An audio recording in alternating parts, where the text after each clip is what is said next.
All right, setting a mood. One of the things that was also discussed was incense. This is next to music or even above music.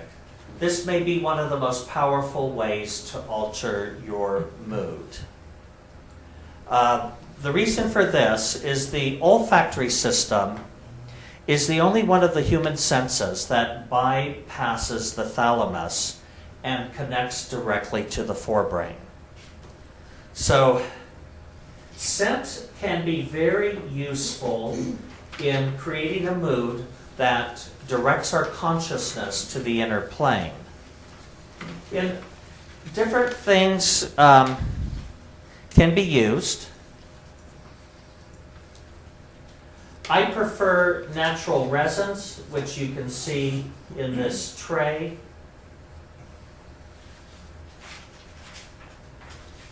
There's, locally there's cedar or sage that's available.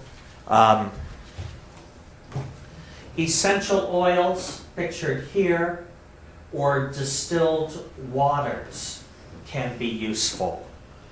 And the thing is, they not only help to create a mood, but if you have something that's not synthetic, that's actually made from a plant, it also carries the vibratory rate of that plant. And every plant has its own distinct signature associated with it. Now, olibanum, or frankincense, which is the resin of the boswellia tree, has been used in ritual since ancient Egyptian times, and no doubt even before that. It's only been in writing since that period of time. And there are actually studies out which not only prove boswellia to be anti-inflammatory, but it is also a psychoactive drug. It's used as it has antidepressant qualities. So this is why, whether it's, ancient Egyptian rituals, one of the reasons the Egyptians were building ships was to go down the coast of the Red Sea into Arabia, into Yemen, into Ethiopia, into Somalia, to be able to collect the resins of this tree. And then there's other incenses. This is made from natural sandalwood, which is harder and harder to come by. But there are other types of incense you can use in terms of creating a mood. Talking about tuning in. There are voices that we hear in solitude, but they grow faint and inaudible as we enter into the world. So last week we talked about clarity, and this is from Ralph Waldo Emerson. This week I wanted to talk about what are the obstructions to doing psychic work? What are the obstacles? And the greatest obstacle to ESP is your brain. Cerebral thinking is the greatest obstacle. The reason for that is consciousness goes wherever our attention is held. And if our consciousness is being held in the subjective activity of our mind, we're not able to extend our consciousness and contact the inner plane.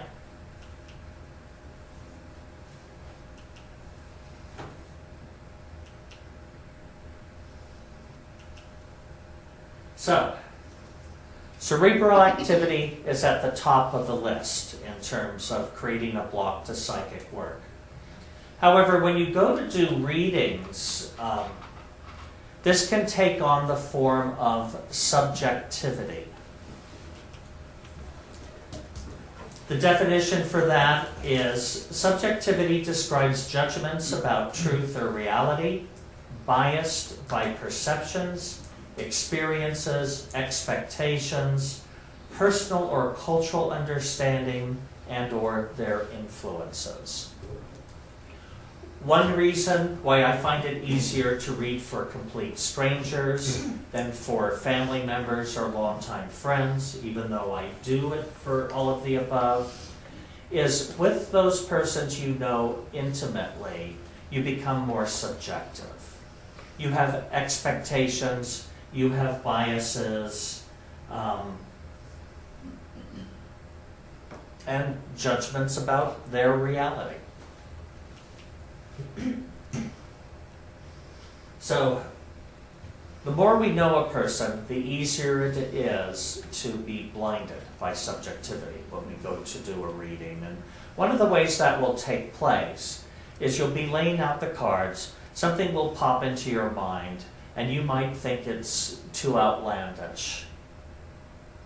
You see a card and you might think, oh, trip to Italy, or, oh, this person's going to receive money from a family member. But in your mind, it's outlandish and you don't say it, and then the other person might say later at the end of the reading, oh, well, I'm surprised that my impending trip didn't show up. And that's a very good way to see when those thoughts come into your mind, but you don't voice them. And that can happen in a reading. Even with our very best efforts to cultivate the truth and dial our consciousness to the inner plane, there can occasionally be imponderables that block access to information. So you could go through the right ritual, do all the right things, and sometimes feel blocked in getting information. And some of those things are, you might not be able to access the information because it could cause undue stress to an individual. So, for example, earlier this week in a reading, the information came up that someone would be starting to plan a move, but not that she would be fired. This is somebody who was going into a meeting with an employer that afternoon. So the information inserted itself in a more sensitive way rather than making somebody incredibly anxious before they went into a meeting with their supervisor. To say to someone, oh, you're going to go into that meeting, they're going to fire you, might create undue stress or cause them to not handle or conduct themselves as well in the meeting as they otherwise could. So, there are other times where we just have to have certain experiences. And knowing about them ahead of time, we might not pursue them because of what's called pain avoidance.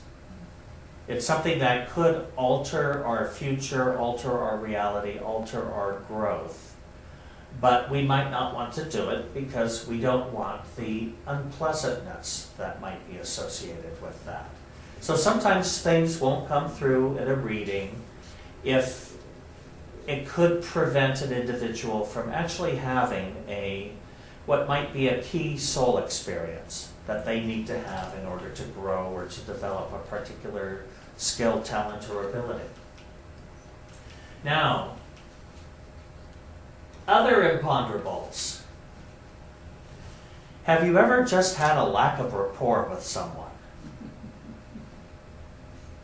If someone comes to you because their sister said they should do it, that this will be good for them, and they're just sitting there with their arms crossed and, wanting to test you in some ways, that can create a lack of rapport.